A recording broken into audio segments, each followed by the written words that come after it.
बिस्मिल्लाहिर्रहमानिर्रहीम। अस्सलाम वालेकुम नाज़रीन। दरियाल जो प्रोग्राम कश्मीर टाक सां आहियां सुभान खुशो। नाज़रीन, अॼु जे प्रोग्राम में ज़िक्र कंदासीं त जेको आहे त आपाशी खाते जी जेके ज़मीननि ते जेके माण्हू आबाद हुया उन्हनि जे लाइ ख़ुशख़बरी आहे, छाकाणि त हिकिड़ी तलवार उन्हनि मथां लटकियल हुई।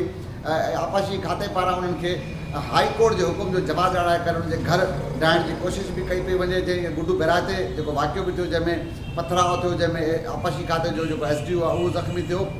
अॼु जेका ॿुधड़ी रखियल सखर जे हाई कोर्ट जे बेंच में उन अॼु वाज़े फ़ैसिलो ॿुधाए छॾियो आहे। सखर जेके बेंच आहे हाई कोर्ट जी, उन्हनि इहो वाज़े फ़ैसिलो ॿुधायो आहे त आपाशी खाते जी ज़मीननि ते जेके कमर्शियल जेके शयूं आहिनि, जंहिंमें दुकान, होटल, सिनेमा, अस्पतालूं ऐं मुख़्तलिफ़ जेके कमर्शियल जेके शयूं ठहियल आहिनि, अदावतूं ठहियल आहिनि, उन्हनि खे ड्राहे पट कयो वञे। 48 कलाकनि अंदरि सुभाणे न ॿिए ॾींहुं मतिलबु 10 तारीख़ ते इन मामले जेको आहे त रिपोर्ट पेश कई वञे। ऐं जंहिं बि अमलदार इन जेको आपाशी खाते जे अमलदार उन ते अमल न कयो, उन्हनि ख़िलाफ़ कार्रवाई थींदी, कंटेम्प्ट ऑफ कोर्ट जो उन ख़िलाफ़ केस दाख़िल थींदो ऐं उहे गिरफ़्तार थींदा। इन ॿुधड़ी दौरान जेका बेंच आहे, जेका सखर हाई कोर्ट जी जेका बेंच आहे, उन्हनि इहो बि ॿुधायो त जेको सिंध कंट्रोल जेको आहे त सिंध कंट्रोल बोर्ड अथॉरिटी आहे, उनजे जेका ऑफिसर खे बि उन्हनि गिरफ़्तार करण जो हुकुम न, छाकाणि त जेका बोर्ड आहे उहो 1979 में जेको आहे तश्कील थी आहे उन बोर्ड जी। उनखां पोइ उन्हनि माण्हुनि खे NOC ॾिनी जिते जिते इहे बिल्डिंगूं तामीर थियूं आहिनि, उन्हनि जो ॾोह साबित थियो, उन्हनि खे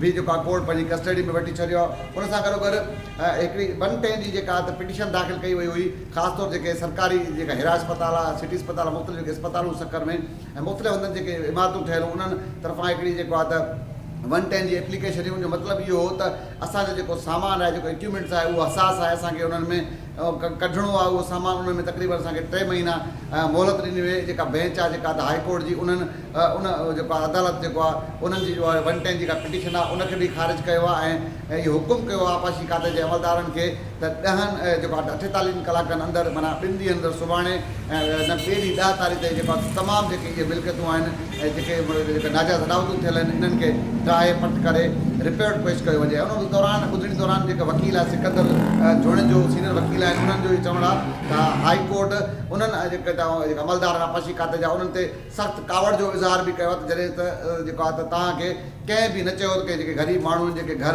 जेके अझा ठहियल आहिनि, उन्हनि खे ड्रायो, तव्हां छो उन्हनि माण्हुनि खे तंग कयो पिया ऐं उन्हनि खे तंग करणु बंदि कयो।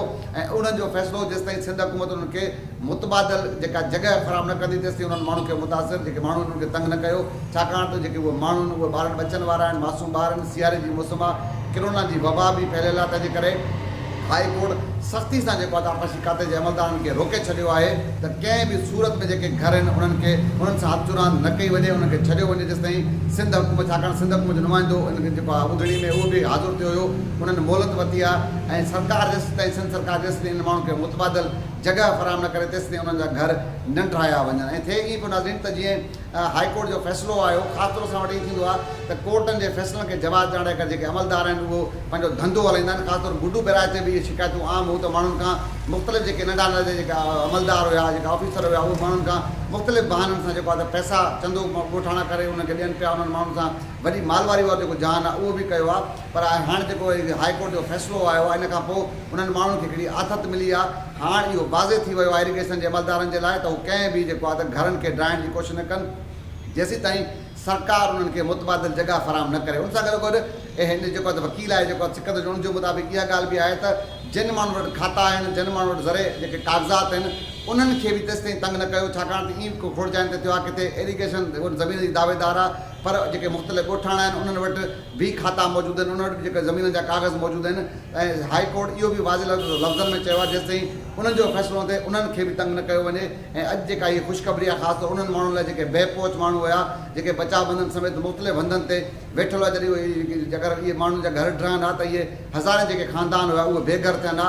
अॼु हाई कोर्ट सखर जेका बेंच आहे उन्हनि अवामी फ़ैसिलो ॾिनो आहे, अवाम जे उमंगनि मुताबिक़ हिकिड़ो फ़ैसिलो ॾिनो आहे ऐं सभु उन्हनि माण्हुनि लाइ हिकिड़ी ख़ुशख़बरी आहे। पाण नाज़रीन खे जेके ॿुधायूं था उहे माण्हू उन्हनि खे जेको जेसिताईं सरकार वरी मुतबादिल जॻह फ़राहम न कंदी तेसिताईं उन्हनि सां जेको इरीगेशन खातो हथ चुरांद न करे। इहो Sindh high court Sukkur bench जो वाज़े फ़ैसिलो अची वियो आहे। फ़ैसिले में नाज़रीन इहो बि आहे त जिते जेका त स्कूल आहिनि सरकारी जेके बिल्डिंगूं तामीर थियल आहिनि इरिगेशन खाते खे रोकियो वियो आहे त उन्हनि सां बि हथ चुरान न कई वञे, उन्हनि खे बि कंहिं सूरत में ड्रायो न वञे। पर आख़िर में तव्हांखे मां ॿीहर ॿुधायां त जेके कमर्शियल आहिनि जी जंहिंखे पाण दुकान चई सघूं था, होटल चई सघूं था, सिनेमा चई सघूं था, प्राइवेट अस्पतालूं चई सघूं था, उन्हनि अस्पतालनि जे लाइ इहो वाज़े हाईकोर्ट जो फ़ैसिलो अची वियो आहे त उन्हनि खे ड्राए 48 कलाकनि अंदरि जेको आहे त ॿीहर रिपोर्ट पेश कई वञे। ऐं जेके माण्हू जीअं मां पहिरियों चयो जेके माण्हू बेपहुच आहिनि, बेवारो मददगार हुआ, जेके इन ख़ौफ़ में मुब्तला हुआ त उनजा घर रहंदा हो किथे वेंदा, उन्हनि लाइ हिकिड़ी भेरो ॿीहर थी मां ॿुधायां थो त ख़ुशख़बरी आहे।